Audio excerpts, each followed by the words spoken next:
తినను తిననివ్వను రెండేళ్ల క్రితం సార్వత్రిక ఎన్నికల్లో నరేంద్ర మోదీ చేసిన వాగ్దానం ఇది. ఈ హామీని నిలబెట్టుకోవడంలో ఎన్డీఏ సర్కార్ ఏ మేరకు సఫలమైంది? క్యాన్సర్ లాంటి అవినీతిపై మోదీ సర్కార్ రెండేళ్లుగా చేస్తున్న యుద్ధం ఎలాంటి ఫలితాలనిచ్చింది? అవినీతి రహిత భారతదేశ నిర్మాణమే ధ్యేయంగా ముందుకు సాగుతున్న ఎన్డీఏ ప్రభుత్వం చివరకు అనుకున్న గమ్యాన్ని చేరుకోగలుగుతుందా?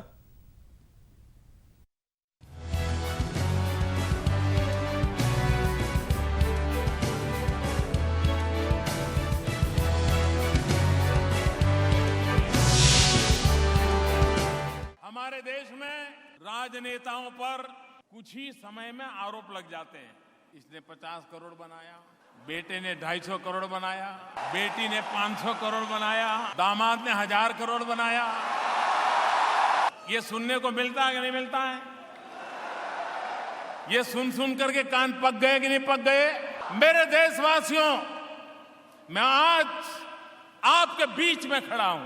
है कोई आरोप मुझ पे?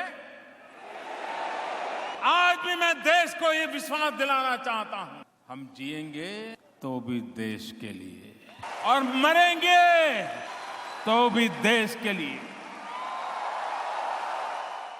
అవినీతి రహిత పాలన సార్వత్రిక ఎన్నికల్లో ఇచ్చిన ఈ హామీని నిలబెట్టుకునేందుకు ఏమాత్రం రాజీ పడకుండా ముందుకు సాగుతోంది నరేంద్ర మోదీ ప్రభుత్వం. అధికారం చేపట్టిన రెండేళ్లలో ఎన్డీఏ ప్రభుత్వంపై ఒక్క అవినీతి ఆరోపణైనా రాకపోవడం ఇందుకు నిదర్శనం. స్వప్రయోజనాల కోసం పార్లమెంటు కార్యకలాపాల్ని స్తంభింపజేసే కొన్ని విపక్షాలు సైతం అవినీతి విషయంలో మోదీని, ఆయన మంత్రివర్గ సహచరుల్ని వేలెత్తి చూపేందుకైనా సాహసించకపోవడం నరేంద్రుడి ప్రగతి యజ్ఞంలోని నిజాయితీని చాటి చెబుతోంది.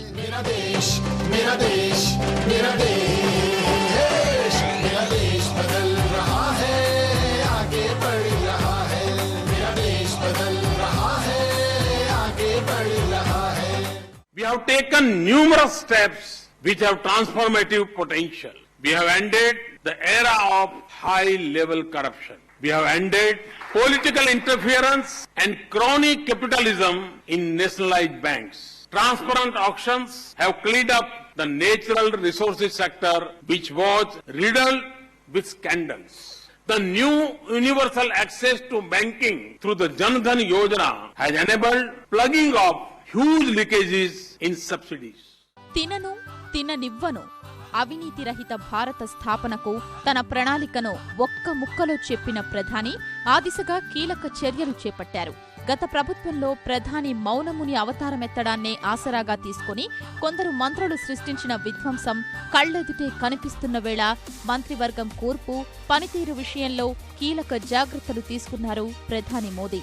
మంత్రుల పనితీరును ఎప్పటికప్పుడు బేరీజు వేస్తూ తదనుగుణంగా ఏడాదిలోపే కొందరి శాఖల్లో మార్పులు చేశారు. ప్రభుత్వ విధానాలు, ప్రాధాన్యాల్ని మంత్రివర్గ భేటీల్లో స్పష్టంగా చర్చిస్తూ దిశానిర్దేశం చేస్తున్నారు. ప్రభుత్వాన్ని అవినీతి మకిలీకి దూరంగా ఉంచాలన్న సంకల్పంతో సహచరులపై కొన్ని ఆంక్షలు విధిస్తున్నారు ప్రధాని. అధికార పక్ష పార్లమెంటు సభ్యులకు ఇదే తరహాలో కొన్ని కీలక సూచనలు చేయడమే కాక వివాదాస్పద వ్యాఖ్యలు చేసిన కొందరు సభ్యుల్ని మందలించడంలో ఏమాత్రం వెనుకాడటం లేదు.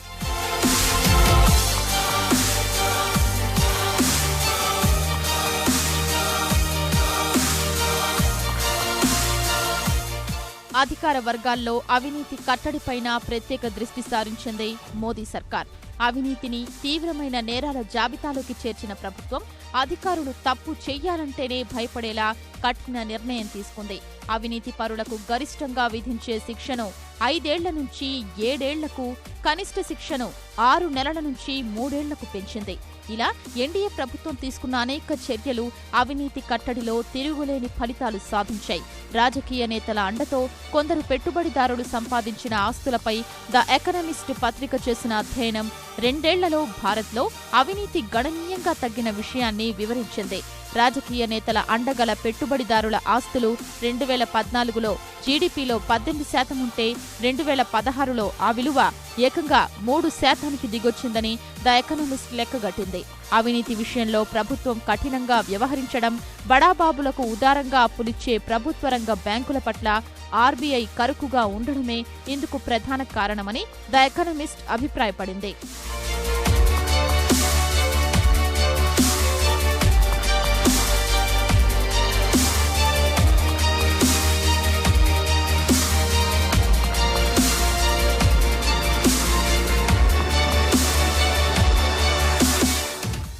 ఉద్యోగ నియామకాల్లో అవినీతి కట్టడి దిశగా మోదీ ప్రభుత్వం కీలక చర్యలు చేపట్టింది. గ్రూప్ బిలోని నాన్ గెజిటెడ్, గ్రూప్ సి విభాగాల్లోని ఉద్యోగ నియామకాలకు ముఖాముఖి పరీక్షను రద్దు చేసింది. ప్రభుత్వ సేవలు పొందేందుకు కొన్ని దరఖాస్తులు, దస్త్రాల స్వీయ ధృవీకరణకు అనుమతిచ్చింది. తద్వారా ఆయా దస్త్రాల ధృవీకరణ కోసం సామాన్యులు ప్రభుత్వాధికారుల చుట్టూ తిరగాల్సిన అవసరం లేకుండా చేసింది. Opportunity is like oxygen to the aspirational citizen, and we are keen that this is never in short supply.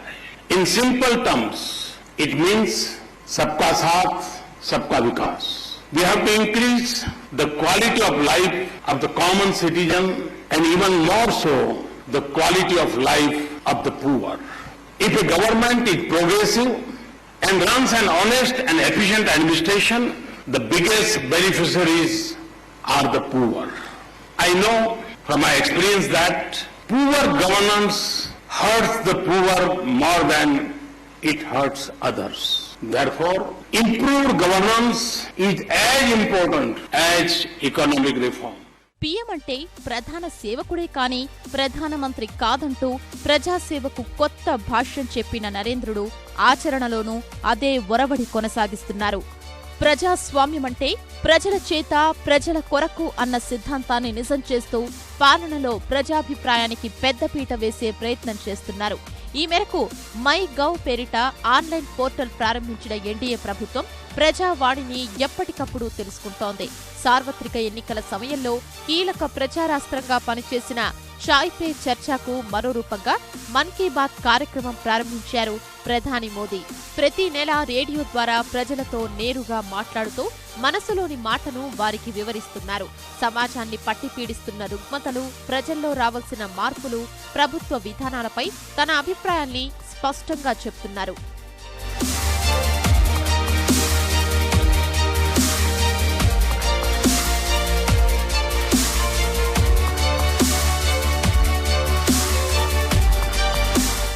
పరిపాలనలో సరికొత్త ఒరవడితో ముందుకు సాగుతున్న నరేంద్ర మోదీ ప్రభుత్వం 2 ఏళ్ల కాలంలో దేశంలో ఆశావాహ వాతావరణం సృష్టించడంలో సఫలమైంది.